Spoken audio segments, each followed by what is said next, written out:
Another great impact will be on the supply chain, and I think that this bow will be something that will move us from consuming goods from really far away to go back to proximity a little bit more than what we were doing till now. Yeah, I think proximity is going to be one of the pieces impacted by it. So I've worked directly in supply chain for the last 20 years. This has been one of the biggest focuses, and working specifically with distributors, manufacturers, and suppliers. So I'd like to explain to people some gaps that they may not understand about supply chain. Supply chain is not just how product is manufactured.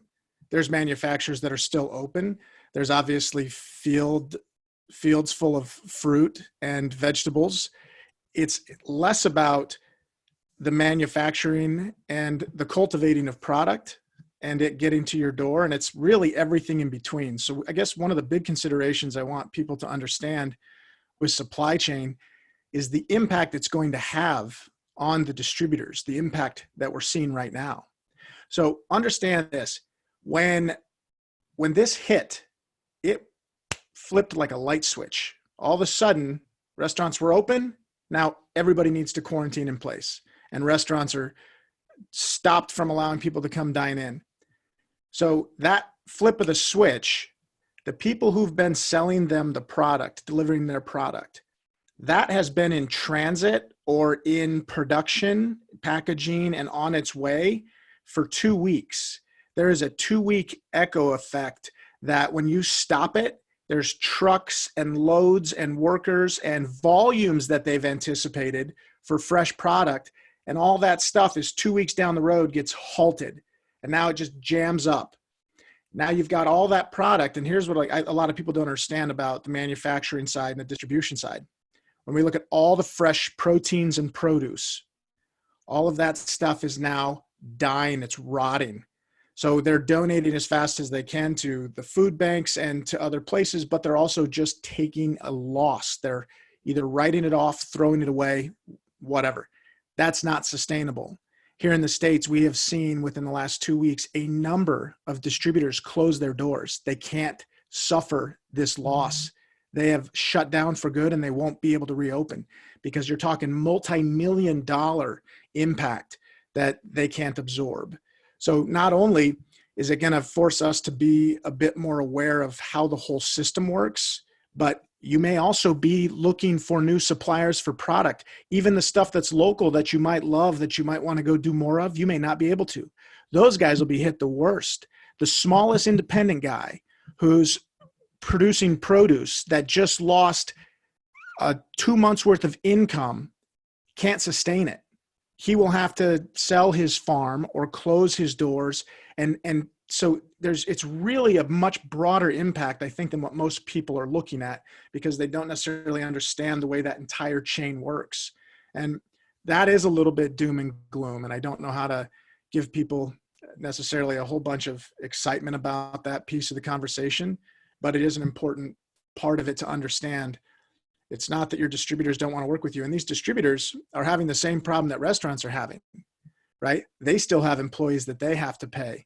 And so it is putting some stress on the distributor relationship too, because the distributor is trying to collect money from the restaurants in arrears for the product that they bought a week ago, 2 weeks ago. And the restaurants are saying, I have no money.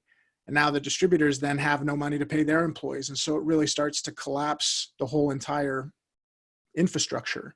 It is a domino. It Yes. falls like a domino. I mean, it's this effect that if the last one on the chain is not consuming, everything falls like a domino. But I still think that this will make us move to a proximity sort of to value more which is close to us. Look what is happening with China now. We have realized that China was the big factory of the world, right? A lot of the countries, we were having a lot of our goods or a lot of pieces to to end whatever we manufacture here, right? We needed them from China. When we had this issue, we realized that they are the factory of the world, and if everything happens there, the whole world goes down. So maybe it's time to reconsider this globalization and go one step behind, or two or three of the needed steps to go behind, and to consider again a proximity economy back in our society, right? Not to have things so far, not to bet just for good prices when we buy things, but to bet as well for domestic economies and more safety in not breaking the supply chain, in being much more closer to our suppliers. So the impact, wherever impact we can have, it's not going to be that big in our restaurants. Well, it's a double-edged sword, and I can say that for myself specifically.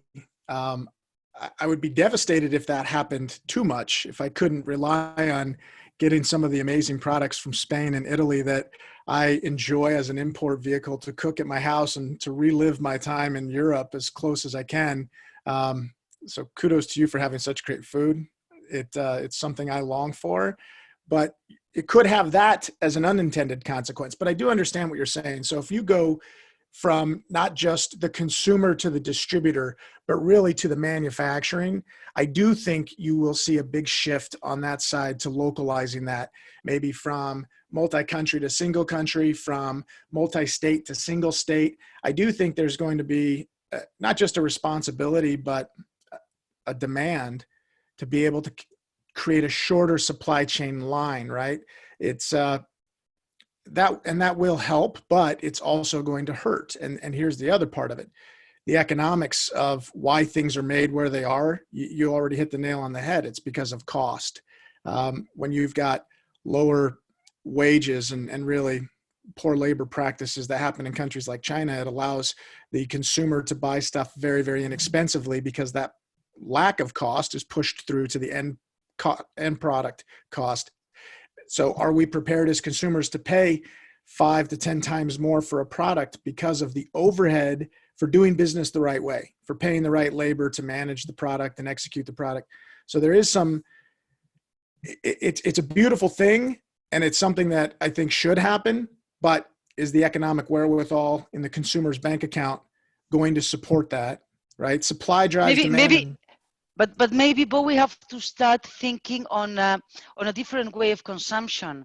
We must start thinking on not buying cheap things that last one day. So we are going to buy another cheap thing that lasts another day, and go on, go on, go on. So I think that maybe we have to start appreciating whatever we buy, take care of it, manage it, you know, and try to keep things a little bit longer, not going for the fats, right? Right. And spending our money a little bit wiser. Maybe this is the clue, you know, to go to a circular economy that where we recycle, where we reuse things, Yeah. and we not just you know, consume and throw away, the throwaway culture where we seem to live.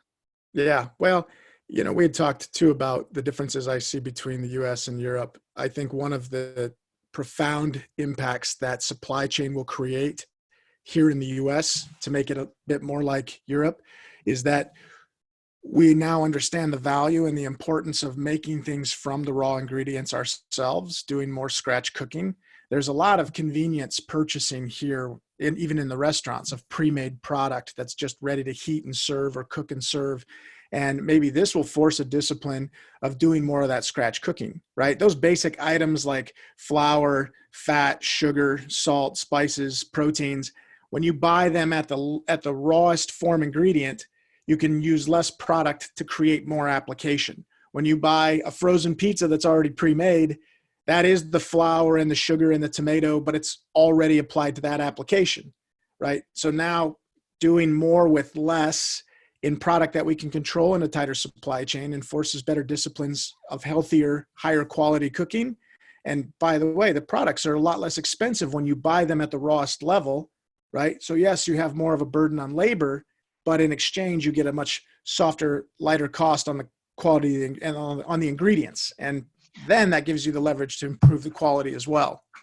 But your proposition includes a lot of cooking, includes more Right. work, God right? forbid. That includes to stop thinking on this ready to ensemble, ready to heat, ready to products. You know, all these solutions that now restaurants have, professional solutions that save a lot of time, but they are obviously much more expensive than if they were using the raw material. No, when you buy broth for to do your rice or to do your whatever you do with your broth, you buy a brick of broth, you buy 5 liters, 10 liters, 100 liters of broth, but you don't do the broth yourself. But Right. what you're telling me, let's move, let's change, and let's go back to the kitchen again, right?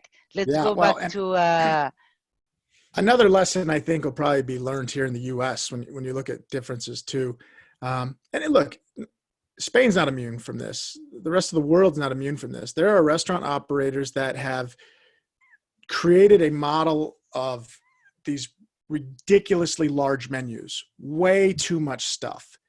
If we did more with less, we would be better for it. It's obviously a lot easier to make a menu that only has 20 items on it and buy all the raw ingredients and redistribute it to those 20 dishes. But it also gives me the chance to make those 20 dishes better than anybody can make them.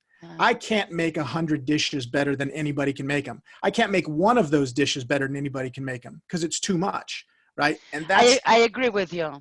so hopefully Less is more, less is more, and a specialization.